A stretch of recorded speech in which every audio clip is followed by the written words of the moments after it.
अस्सलामुअलैकुम my YouTube family. उम्मीद है आप सब खैरियत से होंगे। आज हम जो टॉपिक देखने जा रहे हैं वो है राइबोसोम्स। बेसिकली तो हम बुक में जो देखते हैं कि इसको ऑर्गेनेलीज के साथ ही लिखा जाता है, लेकिन राइबोसोम्स ऑर्गेनेलीज कंसीडर नहीं की जाती। इसकी रीज़न हम आगे देखेंगे। इनको हम कहते हैं राइबो न्यूक्लियोप्रोटीन्स। इसकी क्या रीज़न है कि ये इसकी कॉम्पोजिशन में अगर हम चेक करें, फ़र्स्ट ऑफ ऑल के राइबोसोमल आरएनए और प्रोटीन से मिलकर बनी हुई होती हैं ये, तो इसलिए हम कहते हैं राइबो न्यूक्लियोप्रोटीन्स। फर्स्टली इसकी डिस्कवरी किसने की थी? पैलेड ने 1955 में। ये चीज़ हम एमसीक्यूज़ के लिए याद रखेंगे। कॉम्पोजिशन भी इसकी एमसीक्यूज़ में या शॉर्ट क्वेश्चन में पूछ ली जाती है। जो राइबोसोम्स हैं ये कम्प्लेक्सेस होते हैं, दोनों राइबोसोमल आरएनए और प्रोटीन्स का, और इन दोनों की रेशो सेम मौजूद होती है। यानी अगर राइबोसोमल आरएनए 50% है तो प्रोटीन्स भी 50% मौजूद होंगी राइबोसोम्स के अंदर, और अगर ये 20% मौजूद है तो प्रोटीन्स भी 20% मौजूद होंगी। इसलिए इनकी रेशो हम कहते हैं कि सेम रेशो होती है 1:1। मेम्ब्रेनलेस होते हैं, इसलिए हम इन्हें कहते हैं कि ऑर्गेनेली नहीं होते बल्कि पार्टिकल्स होते हैं। अगर हम इनके स्ट्रक्चर की बात करें तो उसमें आएगा कि ट्राइनी ग्रेन्युलर स्ट्रक्चर्स होते हैं ये, जिसके अंदर 2 सब यूनिट्स होते हैं, एक लार्ज और एक स्मॉल। यहाँ पे ये डायग्राम में दिखाया भी गया है कि एक लार्जर सब यूनिट है इसका और एक स्मॉलर सब यूनिट है। अब ये दोनों यूनिट्स एक दूसरे के साथ जब ज्वाइन हुए होते हैं या इनका जो आपस में लिंक होता है वो किसकी वजह से होता है? मैग्नीशियम आयंस की वजह से। कुछ आयंस जो मैग्नीशियम आयंस होते हैं इनकी वजह से दोनों सब यूनिट्स एक दूसरे के साथ अटैच्ड होते हैं। राइबोसोम्स का मेन फंक्शन तो हम सबको बहुत अच्छे से मालूम है कि क्या होता है? Protein synthesis. इसने प्रोटीन सिंथेसिस में हेल्प करनी होती है with the presence of ribosomal RNA, transfer RNA और मैसेंजर आरएनए। इसको हम डिटेल में प्रोटीन सिंथेसिस वाले टॉपिक में भी देखेंगे, लेकिन राइबोसोम्स का मेन फंक्शन क्या है? प्रोटीन सिंथेसिस करना। जितनी ज़्यादा प्रोटीन सिंथेसिस किसी भी सेल में होगी उतने ज़्यादा राइबोसोम्स वहाँ पे प्रेजेंट होंगे। जिस तरह हमने कहा था कि mitochondria power house of cell है, तो जहाँ जिस सेल में ज़्यादा एनर्जी की ज़रूरत होगी उतने ही ज़्यादा जो है वो मौजूद होंगे माइटोकॉन्ड्रिया। सेम लाइक दैट इस जहाँ पे प्रोटीन सिंथेसिस या प्रोटीन की ज़्यादा रिक्वायरमेंट होगी सिंथेसिस की, वहाँ पे राइबोसोम्स की प्रेजेंस भी ज़्यादा होगी। बिलफर्ज अगर हम एग्जांपल लेते हैं यहाँ पे पैंक्रियाटिक सेल्स की। पैंक्रियाटिक सेल्स में क्या होता है कि एंजाइम्स रिक्वायर होते हैं वहाँ पे आपको डाइजेशन के लिए। जो हमारी गट में भी एंजाइम्स मौजूद हैं तो वो सब के सब क्या हैं? प्रोटीन्स होती हैं। तो प्रोटीन्स का मतलब क्या है कि वहाँ प्रोटीन की स्ट्रेंथ ज़्यादा है, तो इट्स मीन वहाँ राइबोसोम्स की भी जो तादाद है वो ज़्यादा होगी। तो इस तरह जो है फिर एंजाइम ज़्यादा, प्रोटीन ज़्यादा, तो इट्स मीन राइबोसोम्स ज़्यादा होंगे। राइबोसोम्स की 2 टाइप्स होती हैं, एक फ्रीली फ्लोटिंग होते हैं और दूसरे होते हैं अटैच्ड। फ्रीली फ्लोटिंग होते हैं जो कि साइटोप्लाज्म में फ्रीली मूव कर रहे होते हैं। सेकेंड वन होते हैं जो अटैच्ड होते हैं विद एंडोप्लाज्मिक रेटिकुलम। हमने देखा कि एंडोप्लाज्मिक रेटिकुलम की 2 टाइप्स होती हैं, एक रफ एंडोप्लाज्मिक और एक होती है स्मूथ। तो जो रफ एंडोप्लाज्मिक रेटिकुलम है उसके ऊपर राइबोसोम्स अटैच हुए होते हैं जो उसकी सरफेस को रफ अपीयरेंस देते हैं, इसलिए हम उनको बोलते हैं रफ एंडोप्लाज्मिक रेटिकुलम।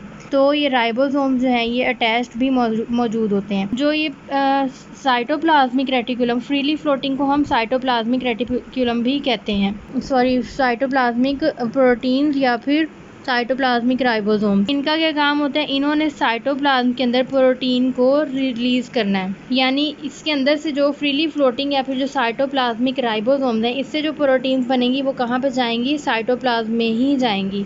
लेकिन जो अटैच्ड राइबोसोम्स हैं इनसे जो प्रोटीन बनेगी वो आउटसाइड द सेल जाएगी, इसलिए उस प्रोटीन को हम कहते हैं एक्सपोर्टेड प्रोटीन, और फ्रीली फ्लोटिंग वाली प्रोटीन को हम कहते हैं साइटोप्लाज्मिक प्रोटीन। दोनों टाइप्स इसकी होगी। ये इनका डिफरेंस भी आ सकता है कि फ्रीली फ्लोटिंग राइबोसोम्स और इसकी टाइप्स का डिफरेंसेस आ सकते हैं। तो इनमें हम ये लिखेंगे फ्रीली फ्लोटिंग होती है, एक दूसरी अटैच्ड होती है। फ्रीली फ्लोटिंग जो है वो साइटोप्लाज्मिक भी कहलाती है, और जो अटैच्ड होती हैं वो प्रेजेंट होती है किसी भी और ऑर्गेनेली के साथ जिसमें एंडोप्लाज्मिक रेटिकुलम जो है उसके साथ अटैच्ड होती है। ये क्या होता है? ये रिलीज करती है साइटोप्लाज्मिक प्रोटीन, साइटोप्लाज्म के अंदर ही विद इन द सेल रहेंगी ये फ्रीली फ्लोटिंग की, और अटैच्ड का क्या होता है? आउटसाइड द सेल जो है वो एक्सपोर्ट हो जाएंगी, इसलिए हम उसे कहते हैं एक्सपोर्टेड प्रोटीन। हमने पीछे बात की थी कि राइबोसोम्स के 2 सब यूनिट्स होते हैं, एक लार्जर था और एक स्मॉलर था। तो इसको हम प्रोकैरियोट्स और यूकैरियोट्स दोनों में देखेंगे कि जो प्रोकैरियोट्स हैं इसमें लार्जर सब यूनिट होता है 50s का और स्मॉलर सब यूनिट होता है 30s का। तो ये टोटल मिला के बनता है 70s।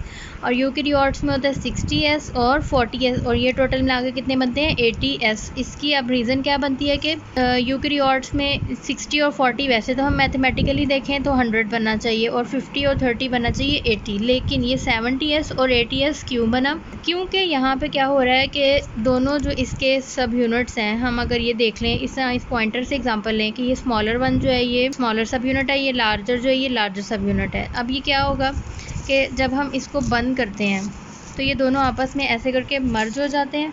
अब मर्ज होने के बाद क्या हुआ कि ये इसका साइज़ पहले से छोटा हो गया, यानी इमर्जेंस के दौरान जो इसकी जहाँ मर्जेंस हुई है, मर्ज हुए हैं आपस में एक दूसरे के साथ, तो वहाँ पे क्या होगा कि इसका स्ट्रक्चर टुकड़ जाएगा थोड़ा सा मर्ज होने की वजह से। तो इसलिए यूकैरियोट्स में वो 60 और 40 100 होने की बजाय 80s रह जाते हैं और प्रोकैरियोट्स में वो 70s बन जाता है। और प्रोकैरियोट्स में थोड़ा सा साइज़ स्मॉलर होता है इनका और यूकैरियोट्स में 80s यानी लार्जर होगा। अब ये जो S हमने साथ लगाया ये क्या है?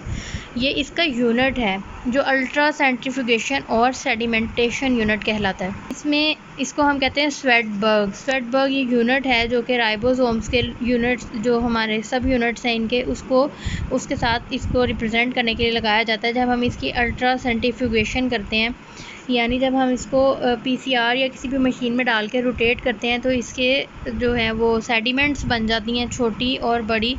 तो ये इसको रिप्रेजेंट कर रहा होता है, ये यूनिट उसको रिप्रेजेंट करता है। राइबोसोम्स की लोकेशन कहाँ पे होती है या फिर इनकी सिंथेसिस कहाँ पे होती है? राइबोसोम्स की सिंथेसिस होती है न्यूक्लियोलस के अंदर, यानी न्यूक्लियस के अंदर एक जो है ना वो डेंस सा पार्ट मौजूद होता है जिसको हम कहते हैं न्यूक्लियोलस। वहाँ पे राइबोसोम्स बनते हैं, यानी न्यूक्लियोलस जो है वो क्या है? राइबोसोम्स की फैक्ट्री है और राइबोसोम्स हैं प्रोटीन्स फैक्ट्रीज़।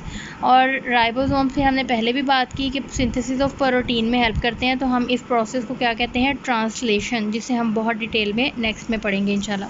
अब एक और टर्म यहाँ पे यूज़ की जाती है राइबोसोम्स के लिए जब ये मैसेंजर RNA के साथ अटैच हो जाते हैं बहुत सारे ग्रुप्स में, तो उसको हम कहते हैं पोलीसोम। ये एक मैसेंजर RNA ब्लैक कलर का दिखाया गया है यहाँ पे डायग्राम में और इसके साथ राइबोसोम्स अटैच हुए हुए हैं, ये लार्जर सब यूनिट स्मॉलर सब यूनिट। अब ये क्या करता है 5 प्राइम टू 3 प्राइम जो है वो चलती है ट्रांसलेशन का प्रोसेस या जो भी इसकी मूवमेंट हो रही होती है जो इसके साथ अटैच हुए हुए हैं ये यूनिट्स। क्या होगा कि यहाँ पे आके ये राइबोसोम्स अटैच हैं, फिर इसके साथ इसके कोडोन एंटीकोडोन के थ्रू यहाँ पे आके जो है वो अटैच होती जाएंगी चीज़ें, अमीनो एसिड्स अटैच होते जाएंगे और उसके बाद फिर वो बिलाखिर एक प्रोटीन बना देंगे और ये क्या सब यूनिट्स यहाँ से सेपरेट हो जाएंगे। इसी तरह फिर नया मैसेंजर RNA आएगा, वो कोडोन एंटीकोडोन और इस तरह सेंस करके फिर ये जो है क्या बनाते जाएंगे, यानी एक हम ये कह सकते हैं कि ये प्रोटीन सिंथेसिस का ही एक प्रोसेस चल रहा है जिसको हमने बहुत डिटेल में फिर आगे फर्दर देखना। तो this is all about ribosomes. I hope so you got the topic. Allah हाफिज़, थैंक यू सो मच।